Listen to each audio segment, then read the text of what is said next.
যোৱা 13 তাৰিখে কথা 13 তাৰিখে 3 বজা মানত এজন কাষ্টমাৰ আহিছিল আৰু সেই কাষ্টমাৰজন আহোঁতে মোক এটা মোবাইলৰ ফ্ৰেম উলিয়াব দিছিল আৰু সেই উলিয়াওঁতে মই অলপ লেট হৈছিল। তেতিয়া মালিকে কৈছে তই ইমান দেৰিলৈকে দেখি পোৱা নেকি, আহি চিধা মোৰ মূৰত কাষ্টমাৰ আগত মোৰ মূৰত মাৰি দিছে আৰু আগতো তেনেকে মোক মূৰত থাপৰ মাৰি পাইছে আৰু কাষ্টমাৰ আহিলে কয় তোৰ মূৰত থাপৰ মাৰিম, অ পাগল, তেনেকে মোক ব্যৱহাৰ কৰে।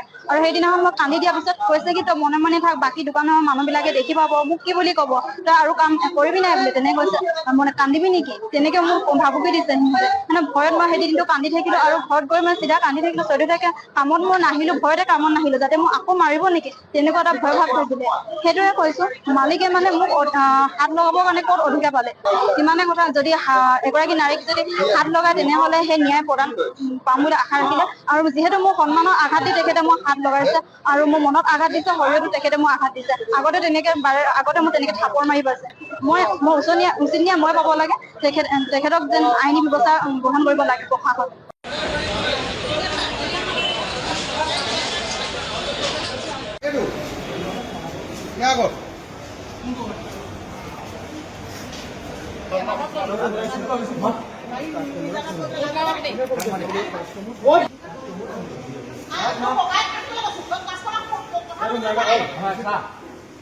এক নম্বৰ কথা, তহঁতি সদায় সদায় এনেকুৱা কৰি থাকিবি।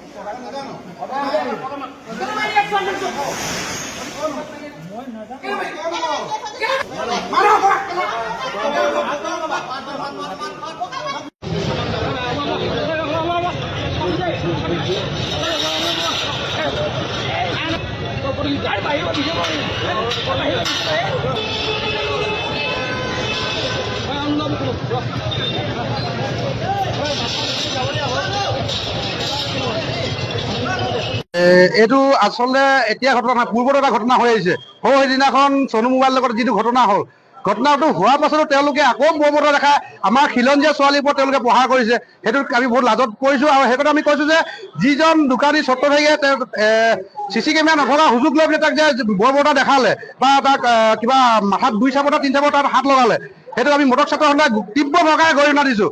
আৰু যদি তেওঁলোকৰ সাহস আছে আমাৰ সন্মুখলৈ আহক, আমাৰ সন্মুখলৈ আহি তেওঁলোকে বৰ্বৰতা দেখাওক, তেতিয়া আমি প্ৰত্যুত্তৰ দিম তেওঁলোকক কি ক'ব লাগে। এজনী নিৰীক ছোৱালীক যদি অকলে তেনেকে পাই পিনে অত্যাচাৰ কৰাটো এইটো কোনো মতা মানুহৰ মানে কাৰ ভুল বুলি কৈছো। তেওঁ যদি সঁচাকে সাহস আছে তেওঁলোকে আমাৰ সন্মুখলৈ আহক, সন্মুখলৈ আহি কওকহি যে তেওঁলোকে এই বৰ্বৰতা দেখাবলৈ আমাৰ আগত দেখাওকহি।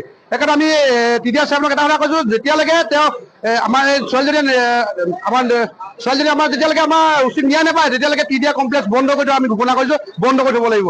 আৰু আমি পূৰ্বত যিটো দাবী আছিলে যে তেওঁলোকে প্ৰতিখন দোকানত CC কেমেৰা লগোৱাৰ কথা আছিলে, কিন্তু আজি CC কেমেৰা নাই, সেইটো আমি বহুত লাজত পাইছো। সেইকাৰণে আমি TDS সাহেবক কৈছো অতি শীঘ্ৰে চিচি কেমেৰা লগোৱাৰ কিবা ব্যৱস্থা কৰক, নহ'লে কিন্তু ইয়াতকৈ পূৰ্বতে ভয়ংকৰ কাণ্ড হ'বলৈ মানে ইয়াত সংঘটিত হ'ব বুলি আমি অনুভৱ কৰিছোঁ। আমি অতিকৈ আজি লজ্জাজনক অনুভৱ কৰিছোঁ। টিডিয়ে আজি আপোনালোকে অসমৰ ৰাইজে দেখিছে, আজি অলপ দিনৰ আগত টিডিয়ে ইমান ডাঙৰ এটা ঘটনা ঘটি গৈছিলে আৰু তাৰ ওপৰত উচিত তদন্ত আমি বিচাৰিছিলোঁ, উচিত তদন্ত পালোঁ। কিন্তু আজি তথাপি আমি কথা ক'ব বিচাৰিছোঁ, অসম চৰকাৰ তথাপি ইয়াৰ তিনিচুকীয়া জিলা প্ৰশাসন আৰু তিনিচুকীয়া পুলিচ প্ৰশাসন আমি জনাব বিচাৰিছোঁ যে খিলঞ্জীয়াৰ ওপৰত বাৰে বাৰে টিডিয়ে মাৰ্কেটত ইয়াত মুছলমান সম্প্ৰদায়ৰ লোকৰ অত্যাচাৰ কিয় আমি প্ৰশ্ন কৰিবলৈ বিচাৰিছোঁ। আৰু ইয়াৰ মানে স্থায়ী আজি সমাধান লাগে বুলি বৃহত্তৰ অসমীয়া যুৱ মঞ্চ আৰু বিভিন্ন জাতীয় জনগোষ্ঠীয় সংগঠনে আমি দাবী কৰিছোঁ যে যেতিয়ালৈকে টিডিয়ে স্থায়ী সমাধান নিদিয়ে, যেতিয়ালৈকে ইয়াৰ এখন মিটিং আকাৰে নি পেলাই কমিটি গঠন কৰি পেলাই স্থায়ী সমাধান নাপাওঁ, তেতিয়ালৈকে টিডিয়ে বন্ধ থাকিব। স্পষ্ট কথা আমি ক'ব বিচাৰিছোঁ, এখেতলোকে সংখ্যালঘু মানুহখিনিয়ে কি অসমীয়া খিলঞ্জীয়া ভূমিপুত্ৰ কি টাৰ্গেট কৰি লৈছে নেকি, আমাৰ তাত প্ৰশ্ন আছে। সেইদিনা আমি ছ'চিয়েল মিডিয়াৰ যোগেদি আমি দেখিবলৈ পাইছোঁ নগাঁৱত এটা অসমীয়া এলেকাত হৰ্ণ বজোৱাৰ স্বাৰ্থত এটা হেলমেট মাৰি মূৰা ফালি পঠিয়াই দিছে। তাৰপিছত আমাৰ তালাবত দেখিছোঁ সেইদিনাখন এটা ঘটনা কৰিছে, এটা মৰাণ সম্প্ৰদায়ৰ লোকক ডেলিভাৰী বয়ক তেখেতলোকে বেয়াকৈ প্ৰহাৰ কৰিছে। আৰু সেই ঘটনা মোৰ নাজানে টিডিয়ে মাৰ্কেটত SB মটৰ্ছ নামে তাৰ স্বত্বাধিকাৰীজনে এজনী খিলঞ্জীয়া দৰিদ্ৰ ঘৰৰ ছোৱালী, তেওঁ আৰ্থিক অৱস্থাত পৰি তেওঁ দেউতাক আৰ্থিক অৱস্থাত বেয়া দেখি তেওঁ ইয়াত 2 টকা আয় কৰিবলৈ আহি ইয়াত কৰ্মৰত আছিলে। আমাক অভিযোগ জনাইছে যে আজি 2-3 মাহ ধৰি তেওঁলোকে টিডিয়ে যেতিয়া প্ৰথম ঘটনা হৈছিলে তেতিয়াই তেওঁ মানসিকভাৱে অত্যাচাৰ চলাইছে। আৰু তেনেতে ক্ষান্ত নাথাকি পৰহি 13 তাৰিখে 3মান বজাত গ্ৰাহকৰ আগত তেওঁ 2-3 থাপৰ মাৰিছে। আমি প্ৰশ্ন কৰিছোঁ, তেওঁ অসমীয়া ছোৱালীক, এজনী নাৰী জাগৰ নাৰী ৰক্ষক কোৱা চৰকাৰ, বেটি বচাও বেটি পঢ়াও কোৱা চৰকাৰ দিনত নাৰীক গাত হাত তুলিবলৈ ক'ত ক্ষমতা পালে আমাৰ প্ৰশ্ন লাগে। আমি ইয়াৰ পৰা দাবী বিচাৰিছোঁ অতি সোনকালে ৰাজহুৱাভাৱে ক্ষমা খোজক আৰু তেওঁক কেছ চেষ্টা কৰি জেল হাজতলৈ প্ৰেৰণ কৰক। আৰু কাজল গোহাঁই ডাঙৰীয়াই ক'ব বিচাৰিছোঁ ইয়াৰ উচিত তদন্ত কৰক আৰু উচিত তদন্ত কৰি স্থায়ী সমাধান উলিয়াই দিয়ক, নহ'লে কিন্তু আমি ক্ষান্ত নাথাকোঁ। ধন্যবাদ। জয় অসম।